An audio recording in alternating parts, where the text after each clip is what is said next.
There's a conversation that happens in every repair shop in the country, but it never happens at the front counter. It happens in the back, when a mechanic's buddy rolls in with a Volkswagen and asks the one question customers never get an honest answer to. What would you actually do if this were yours? And the answer is almost never what they'd tell you with a clipboard in their hand. Because here's the uncomfortable truth. The advice a VW tech gives a paying customer and the advice he gives his own brother are two different things. One keeps the shop busy, the other keeps your car alive for another 100,000 miles. Most owners never hear the second version. They pay for the first one, drive away happy, and have no idea they just spent money they didn't need to, or skip the one thing that actually mattered. Today, that changes. I'm going to walk you through the advice VW mechanics save for the people they care about, the small habits, the quiet warnings, and the repairs they'd quietly tell you to skip. Stick around to the end, because the last one is the piece of advice that separates the Volkswagens that die at 90,000 miles from the ones that run past 250. Tip number 1, don't touch that carbon buildup service. Walk into a VW shop with a TSI engine and a few miles on the clock, and there's a good chance someone's going to mention walnut blasting, cleaning the carbon off your intake valves. And, to be fair, it's a real issue. Direct injection engines like VW's don't spray fuel over the valves the way older engines did, so carbon builds up over time. That part's true. But here's what the mechanic tells his friend. Don't pay for it the second someone suggests it. A lot of shops push this service early, sometimes before you're anywhere near needing it. The honest version sounds more like, wait until you actually feel it. Rough idle, a stumble on cold starts, a little hesitation under acceleration. Then we do it once, do it right, and you're good for a long time. What he won't say across the counter is that a clean walnut blast on a healthy engine that doesn't need one is money that bought you nothing. The carbon comes back, so the move isn't to ignore it, it's to time it. Let the symptoms tell you, not the service writer. And there's a quiet add-on he'll give his brother for free. A bottle of good intake cleaner and the occasional spirited highway pull to keep things from caking up in the first place. Costs you almost nothing, buys you years. Tip number 2, stop buying premium. Your VW doesn't care. This is one a mechanic will tell his friends with a little laugh, because he sees people waste money on it every single week. Most VW owners pull up to the pump, see that their car recommends premium, and dutifully pay the extra 50-60 cents a gallon every fill, every week, for years. They think they're treating the car right. Here's what he actually tells the people he cares about. Check the manual, not the sticker. A lot of VW engines say premium is recommended, not required. That one word is the whole game. Required means the engine needs those higher octane levels to run safely. Recommended means the car's computer is smart enough to adjust. And for normal daily driving, you'll never feel the difference. The modern knock sensors handle it. So who actually needs premium? If you've got a tuned car, you tow heavy, or you're hammering it on a track in summer heat, yeah, give it the good stuff. It earns its keep there. But the person commuting to work and running errands? They're pouring money into the tank for a benefit they will never notice. The honest math, that premium habit can quietly cost you hundreds of dollars a year for nothing. His friends get the truth. The front counter just says, fill it with what it asks for, and lets you assume the worst. Tip number 3, that lifetime transmission fluid is a lie. This is the one that makes mechanics wince, because the damage is already done by the time most people find out. VW's DSG and automatic transmissions came from the factory with fluid that a lot of owners were told is lifetime. Fill it once, never think about it again. And technically, the manual backs that up in some cases. Here's what the mechanic tells his own family. Lifetime means the lifetime of the warranty, not the lifetime of the car. Transmission fluid breaks down. It gets hot, it collects metal, it loses its protective qualities. That's just physics. Leave it in there forever and you're slowly grinding away an expensive component to save yourself a cheap service. So what does he actually do with his own VW? He changes that fluid somewhere around the 60,000 to 80,000 mile mark and again down the road. On a DSG especially, that means the right fluid and a proper service, not a quick drain. but done correctly.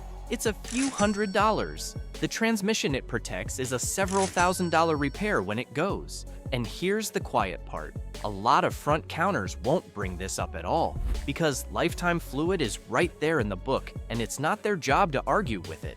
His friends get the warning early, while it still matters. Everyone else finds out when the transmission starts shuddering at a stoplight, and by then, the cheap fix is long gone. Tip number 4. Warm it up, then actually drive it.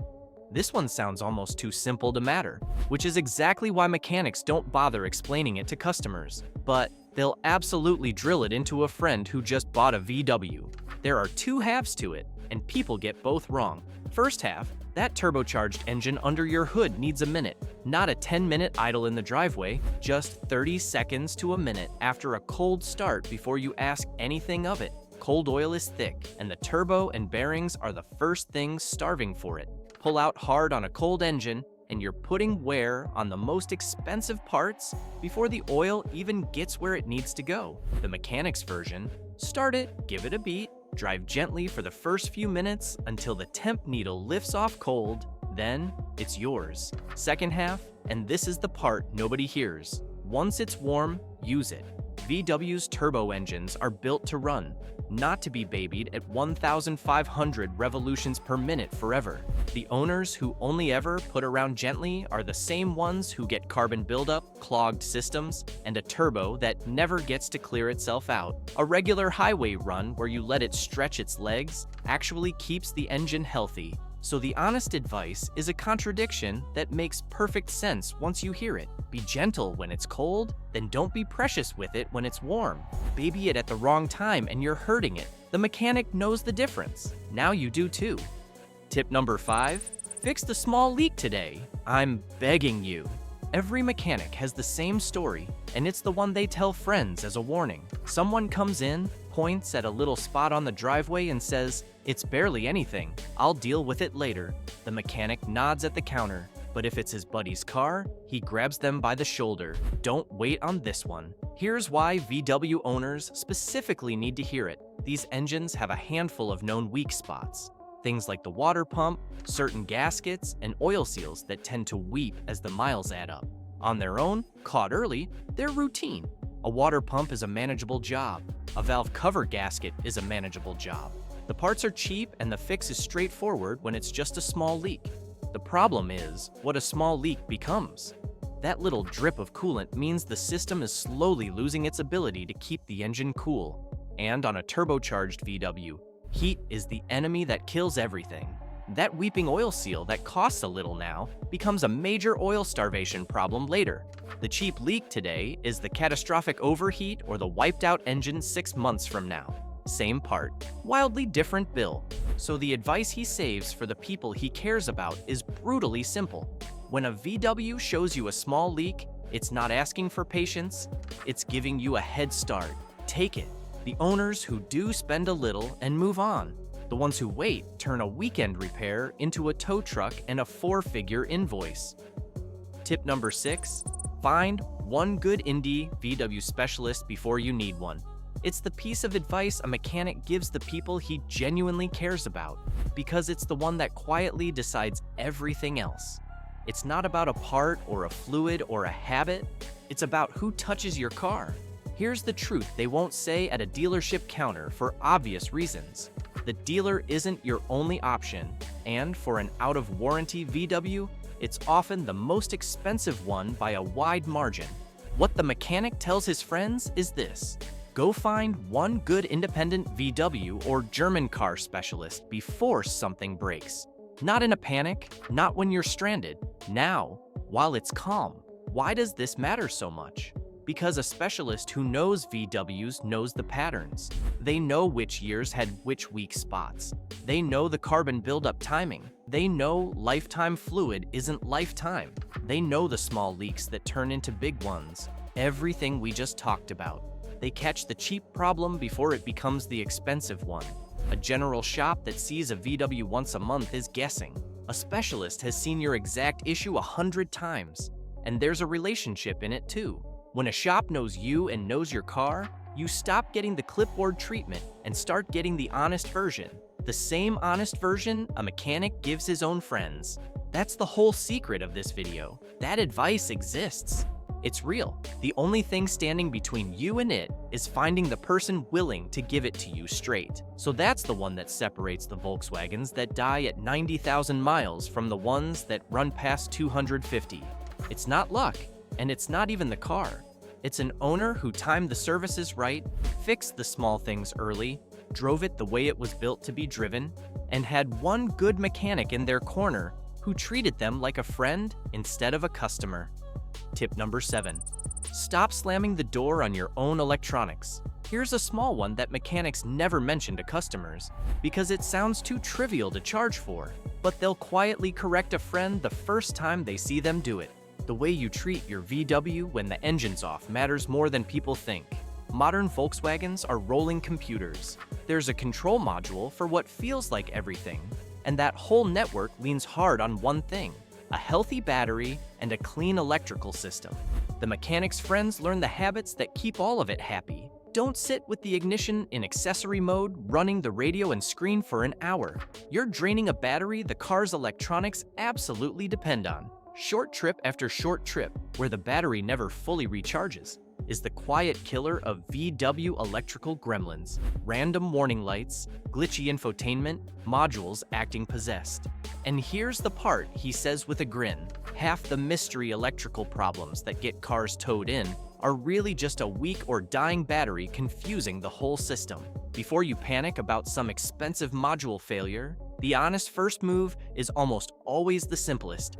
Test the battery, check the grounds, make sure the car's actually getting the clean power it needs. So the advice he saves for friends is to respect the electronics like they're the nervous system of the car, because they are. Keep the battery strong, take the occasional longer drive to let it charge, and you'll dodge a whole category of frustrating, expensive-looking problems that were never really problems at all. And there it is. The advice VW mechanics save for the people they actually care about. Notice what every single one of these had in common. None of them were about throwing money at your car. They were about timing it right, catching the small stuff early, driving the way these engines were built to be driven, and having someone honest in your corner. That's the whole difference between a Volkswagen that becomes a money pit and one that runs faithfully for decades. Your VW doesn't need to be babied, and it doesn't need to be feared. It just needs an owner who knows what the mechanics know, and now you do. If even one of these saved you a repair bill or a headache down the road, do me a favor and hit that subscribe button. That's how this channel keeps bringing you the stuff the front counter won't. Drop a comment and let me know which tip surprised you the most, or if you've got a VW secret of your own the rest of us should hear. And before you go, check out the video popping up on your screen right now. It's the perfect next watch if you want to keep your Volkswagen running strong. Thanks for watching, and I'll see you in the next one.